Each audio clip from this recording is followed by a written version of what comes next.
السلام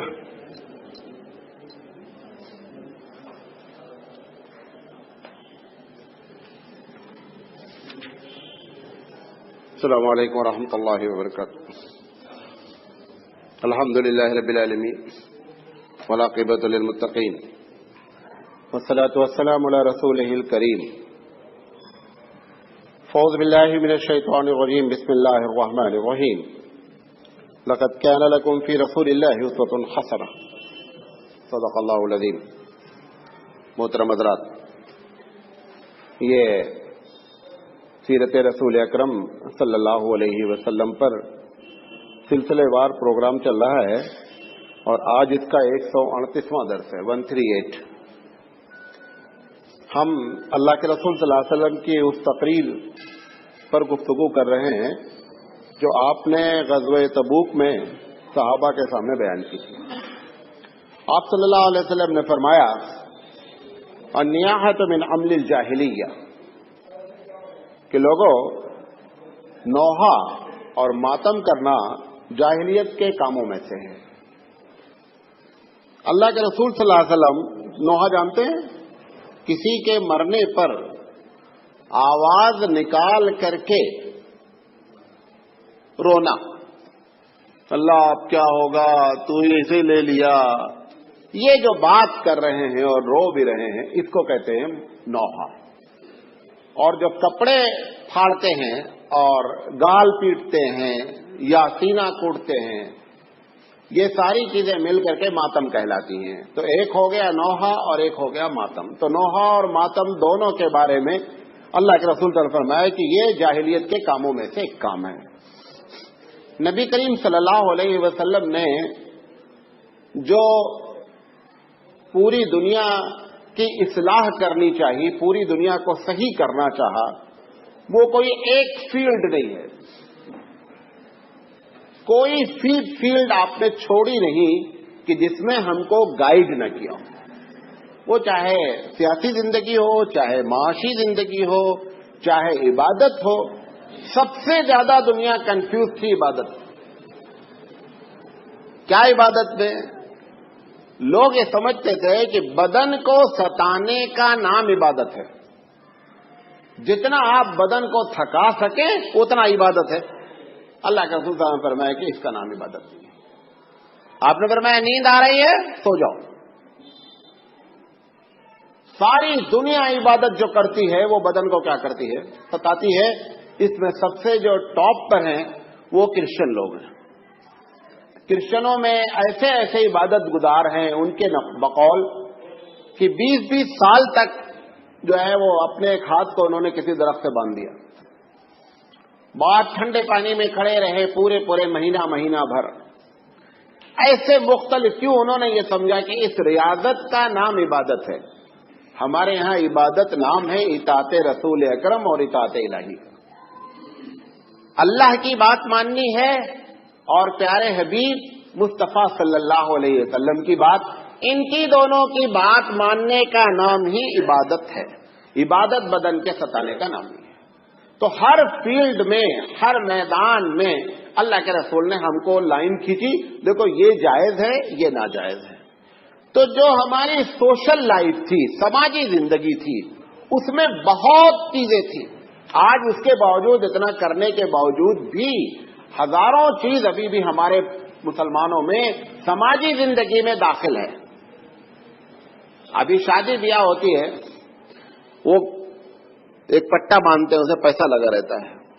وہ کیا پیسہ ہے معلوم ہے؟ اس کا نام کیا ہے؟ اس کا نام امام ضامن ہے. کیا نام ہے؟ ضامن کے معنی ضمانت والا. یعنی ہمارے نوشو کی حفاظت اللہ کے ذمے نہیں ہے، وہ ایک امام ہے جن کا نام ضامن ہے، وہ حفاظت کریں گے. اچھا، کوئی یہ نہیں کہ سوچتا کہ جب رب نے اس کو پیدا کیا تو کسی کی مدد شامل حال نہیں تھی.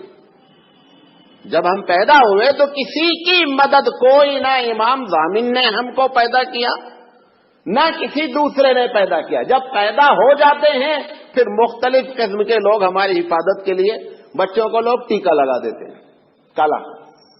کیا کالا ٹیکا لگا دیں گے تو نظر نہیں لگے گا. اللہ تو نظر سے حفاظت کر سکتا نہیں ہے بھائی، تبھی تو کالا ٹیکا لگا رہے ہیں. جس نے پیدا کیا، آپ اندازہ کریں کہ کچھ بھی نہیں تھا اور اس نے ایک بہترین جسم عطا کیا، وہ پروردگار عالم اب ہماری حفاظت نہیں کر سکتا. حفاظت کے لیے کالا ٹیکا، کالا دھاگا، ایک بڑی تعداد دھاگا باندھے ہوئے ہاتھ میں مسلمانوں کے اس وقت، بڑی تعداد. کیا دھاگا ہے؟ اللہ جانے کیسا دھاگا ہے. ایک طرف یہ ہے کہ اللہ ہی ہم کو دیتا ہے، اللہ ہی ہماری حفاظت کرتا ہے. یہ جو سماجی زندگی میں اس قسم کی باتیں تھیں، اللہ کے رسول نے ایک ایک کے بارے میں ہم کو ہدایت فرمائی. اس میں سے یہ ایک تھا مرنے کے وقت عربوں کا دستور تھا کہ چیختے تھے، چلاتے تھے، گریبان پھاڑ لیتے تھے، تماچا مارتے تھے. وہ عربوں کا دستور آج بھی ہے. کہاں؟ ہمارے پاس بھی ہے. اچھے کئی میت میں شامل ہوا. میں تو اتفاق سے سنتا بھی کم ہوں. کبھی حال میں ایک میت میں شامل ہوا، ایک آواز آئی. اب وہ جو صاحب لے کے گئے تھے وہ کیسے بتانا مولانا یہ گھر والے چیخ رہے ہیں، کیونکہ مولانا صاحب کو بتائے تو تقریر میں بولتے. پرابلم یہ بھی تو ہے نا کہ مولانا صاحب کو بتائے تو تقریر میں بولتے. میں بولا یہ آواز کیسی ہے؟ بولے نہیں ایسے چپکے. ہم نے کہا چپکے مانے کیا ہے؟ کیا مطلب کہے گھر سے آواز آ رہی؟ کیا پرابلم؟ کوئی دوسری میت ہو گئی؟ کیا چکر ہے؟ بولے نہیں وہ جنازہ اٹھانا تو عورتیں چیخ رہی ہیں. یہ کیا ہے؟ یہ ہم کو تربیت کی ضرورت ہے. کیوں اللہ کے رسول نے اس کو ناپسند کیا؟ اب وجہ بتاتا ہوں آپ کو. ایمانداری سے بتاؤ، جب پیدا کیا تھا تو آپ سے پوچھا تھا کہ تمہارے گھر میں ایک خوشخبری دینے والے ہیں؟ ہم سے نہیں پوچھا. اس کی امانت ہے. پوری جان، پوری دنیا کی سب کی جان پروردگار عالم کی کیا ہے؟ امانت ہے. میں آپ کے پاس گھڑی رکھ کر گیا، 100 روپیہ رکھ کر گیا، 10 منٹ کے بعد آیا، بابو میری گھڑی دے دو. اب تمہیں چیخنا شروع کر دیں. کیا مولانا تمہیں شرم نہیں آتی؟ تمہیں گھڑی مانگ؟ بھائی اپنی گھڑی مانگ رہا ہوں، آپ کو چیخنے کی اس میں کون سی ضرورت ہے؟ تمہاری گھڑی چھین لیتا، تمہاری گھڑی مانگتا تو ٹھیک ہے، آواز بمڑی لگاؤ. یہ کیسی؟ اللہ نے جان دی، اللہ کی امانت ہے. وہ بولتا بھائی میری امانت واپس کر دو. اس وجہ سے اللہ کے رسول فرما رہے ہیں کہ یہ جاہلیت کے کاموں میں سے ہے. کیوں؟ جیسے ہی علم آتا ہے، دیکھیں یاد رکھیں، جتنے لوگ دنیا میں ہو، چاہے آپ ہوں یا ہم ہوں، ہم اگر 1% بھی نیک ہیں تو نیکی کے پیچھے کون سا انجیکشن ہے؟ علم کا. جانا ہے ہم نے اللہ اور رسول کو تو ہم نیک ہوئے ہیں. آپ بھی اپنا بچپن دیکھیں اور پھر آج دیکھیں، آپ بھی جو نیک ہوئے ہیں اس کی بنیاد بھی کیا ہے؟ علم ہے. یا تو آپ نے پڑھا ہے اور یا پڑھے لکھے کے ساتھ بیٹھے ہیں. لہذا ایک پوری پالیسی ہے اس وقت کہ پڑھے لکھوں کے ساتھ نہیں بیٹھو ورنہ گڑبڑ ہو جاؤ گے. کیوں؟ علم کیا کرتا ہے؟ علم کا نام ہی روشنی ہے، اور روشنی ایسا ممکن نہیں ہے سورج بھی نکلے اور گھٹا ٹوپ اندھیرا بھی چھایا رہے. یہ دونوں چیزیں کبھی اکٹھا نہیں ہو سکتی. امر الجاہلیہ فرما رہے ہیں. کیوں؟ کیونکہ جاہلیت میں اندھیرا ہوتا ہے. نبوت کا علم آیا لہذا یہ چیزیں ختم ہونی چاہیے. اور سب سے ٹاپ کا جو علم ہوتا ہے وہ کس کا علم ہوتا ہے؟ اللہ کے رسول کا ہوتا ہے. جتنی بھی چیزیں اچھی ہیں اس میں سب سے پیاری اور اچھی چیز حبیب صلی اللہ علیہ وسلم کی. تو ایک وجہ یہ ہے کہ وہ امانت اپنی واپس مانگ رہا ہے، اس میں چیخنے کی کیا ضرورت ہے؟ دوسری بات، چیخ کے کیا کر لو گے؟ سب لوگ مل کے چیخ لو. بھئی یہ کوئی احتجاج تو ہے نہیں کہ احتجاج کر دیے تو گورنمنٹ ڈر گئی، اچھا بھائی چھوڑو یار معاملہ ختم کرو. کر لو احتجاج جو کرنا ہے. اگر ہمارے بس میں ہوتا کہ اللہ سے لاٹھی چلا کر کے واپس لے لیں تو لاٹھی چلا لیتے.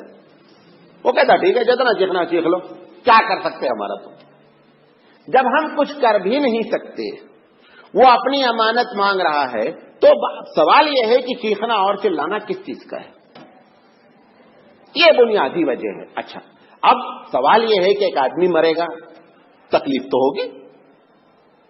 بھئی ہمارے ساتھ رہا ہے، بھئی ہمارا کپڑا پھٹ جاتا اچانک خروچ لگ کر کے تو اندر سے تکلیف تو ہو جاتی نا. کیوں؟ کیونکہ ہماری اس کی نسبت ہے کپڑے سے. ابھی ہمارا کپڑا نکال کر کوئی آگ لگا دے، جلنے لگے، کپڑا بدن پہ نہیں، اس کے باوجود اس کے جلنے سے ہم کو تکلیف ہوتی ہے. تو اب گھر کا بندہ مرا ہے، بیٹا مرا ہے، بیوی مری ہے، بچے مرے، جو بھی مرے ہیں قریبی رشتے دار، ان سے نسبت تو ہماری بڑی گہری ہے، تو تکلیف تو ہوگی۔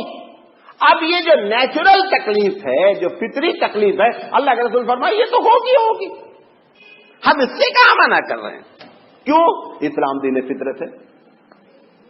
اگر وہ یہ کہتا دیکھو آنکھ سے ایک قطرہ آنسو نہیں ٹپکنا چاہیے، اب سوال ہوتا ہے کہ صاحب یہ فطری طور پر ٹپک رہا ہے، اس کو کہاں سے روکنا؟ اللہ کے رسول صلی اللہ علیہ وسلم کے صاحبزادے ابراہیم کا انتقال ہو گیا، اللہ کے رسول کی آنکھوں سے آنسو ٹپک آیا۔ ایک صحابی نے کہا اللہ کے رسول آپ تو بولے تھے کہ نوحہ نہیں کرنے کا، کیا یہ نوحہ نہیں ہے؟ یہ فطری آنسو ہے، ہم کو بیٹے کے مرنے پر غم ہوا ہے، غم ہونے پر یقینی بات ہے کہ ہم کو کیا ہے آنسو گرے گا۔ تو اسلام دین فطرت ہے، وہ کبھی فطرت سے بغاوت نہیں کرتا۔ پھر اس نے کیا کیا؟ اب عربوں میں کیا تھا کہ مر گیا بندہ تو سالہ سال تک، اب ہم لوگ کیا کرتے ہیں، جیسے عید، پہلی عید آتی، گھر میں ایک آدمی مر گیا، اب ہمیں عید نہیں مناتے، معلوم نہیں مجھے یہاں کے بارے میں، یہ بھی ایک طریقہ ہے کہ ہمارے گھر میں بندہ مرا ہے، پہلی عید آئی ہم عید نہیں منائیں گے۔ مطلب کیا؟ اللہ آپ میرے بندوں کو مارے ہیں، میں عید منانا کیا؟ کہ اللہ سے کتنی خطرناک بات ہے۔ عید کس کی جانب سے ہے؟ اللہ کی جانب سے، خوشی منانے کا دن ہے۔ اللہ سے ہم کہہ رہے ہیں اللہ آپ میرے بندے مارے ہیں، میں خوشی مناؤں، ایسا نہیں کرتا میں، یہ تو اللہ سے بغاوت کی بات ہے۔ ایک صحابیہ کا ذکر ہے، ان کے بھائی کا انتقال ہو گیا، بہت چاہتی تھی وہ اپنے بھائی کو، بڑا ان کا دل چاہا کہ میں سوگ مناؤں اور زیادہ دن تک مناؤں۔ 3 دن کے بعد انہوں نے ساری چیزیں ختم کی، کیونکہ اللہ کے رسول نے فرمایا کہ 3 دن تک سو گئے۔ 3 دن تک سوگ منانے کے بعد انہوں نے تیل بھی لگایا، سرما بھی لگایا، کہا دیکھو تم لوگوں کو یہ بتانا چاہ رہی ہوں کہ اللہ کے رسول نے فرمایا کہ سوگ 3 ہی دن ہے۔ 3 دن کے بعد دل جو ہے وہ اس میں غم ہو سکتا ہے، لیکن غم منایا نہیں جا سکتا۔ غم منانا الگ ہے اور دل میں غم کا ہونا الگ ہے۔ ہو سکتا ہے سال بھر کسی کو غم رہے، یہ بھی چانس ہے، اس کو بھول ہی نہیں پا رہا ہے، یہ ساری باتیں ہو سکتی، لیکن نہیں بھول پا رہا، اب ایکشن اس کے خلاف کر رہا، اللہ آپ عید بھیجے ہیں خوشی منانے کے لیے، میں عید نہیں مناؤں گا کیونکہ آپ میرے بندے کو مارا آپ نے۔ یہ نہیں ہونا چاہیے۔ تو خلاصہ کلام یہ ہے کہ جو شکل سے رویا جاتا ہے، زبان آواز نکال کر کے رویا جاتا ہے، چیخا چلایا جاتا ہے، کپڑے پھاڑے جاتے ہیں، سینہ کوٹا جاتا ہے، یہ ساری چیزیں تو قطعاً حرام ہیں۔ اچھا، اس کے بعد جس 3 دن کے بعد اب عملی شکل میں کوئی غم نہیں ہے۔ عرب لوگ کیا کرتے ہیں، خیمہ لگا دیتے ہیں دروازے پہ، بہت لوگ آتے ہیں، اب وہ خیمہ میں چائے پانی چل رہا ہے، 3 دن کے بعد وہ خیمہ اکھاڑ کے انہوں نے گھر میں رکھ دیا، کوئی آیا بھائی اللہ کریم چلو 3 دن اللہ کے رسول نے غم منانے کے لیے 3 دنوں نے، اب کتنے دن تک روتے رہو گے اور رو کے کیا کر لو گے؟ لہٰذا وہ 3 دن تک تو باقاعدہ غم کے لیے باقاعدہ خیمے ٹینٹ لگتے ہیں، لیکن 3 دن جیسے ہوتا ہے ویسے کیا ہوتا ہے؟ اب ہم لوگوں کا کیا ہے، مطلب ایک کسی کے گھر میں انتقال ہو گیا، اب اس کے رشتہ دار اگر 1 سال کے بعد اس کے گھر میں آئے ہیں تو پہلی مٹھ بھیڑ میں رونا ہے، حالانکہ سال گزر گئے اس کے باوجود رو رہے ہیں۔ تو یہ جو ہمارے رسول اکرم صلی اللہ علیہ وسلم نے ہماری جو تربیت کی ہے اس کے لحاظ سے زندگی گزارنے کی فکر کریں، فطری لحاظ سے غم کو منع نہیں کیا گیا ہے، لیکن نوحہ بازی ماتم بازی یہ خطرناک ہے۔ اب شیعہ لوگ 1400 سال گزر رہے ہیں اور ہر سال منا رہے ہیں۔ ایک بہت موٹا سا سوال ہے، حضرت حسین رضی اللہ تعالی عنہ کا غم یقینی بات ہے، بہت بڑا غم ہے۔ سوال یہ ہے کہ اسلام میں انہی کا غم کیوں منایا جائے؟ اس کی بھی کوئی وجہ ہونی چاہیے نا۔ ان کے بعد حضرت علی کرم اللہ وجہہ کو بھی لوگوں نے کیا کیا ہے، قتل کیا ہے، ان کا غم نہیں منا رہے ہو۔ حضور اکرم صلی اللہ علیہ وسلم کے چچا جان حضرت حمزہ کو لوگوں نے شہید کیا، ان کا غم نہیں منایا جا رہا۔ یہ ایک غم کی کیا بات ہے؟ جیسے میں نے پچھلی تقریر میں کہا کہ عبد القادر جیلانی رحمت اللہ علیہ کے لیے ایصال ثواب آپ 11ویں میں کر رہے ہیں، ٹھیک ہے۔ سوال یہ ہے کہ عبد القادر جیلانی رحمت اللہ علیہ کے علاوہ دوسرے بزرگ کا کیوں نہیں؟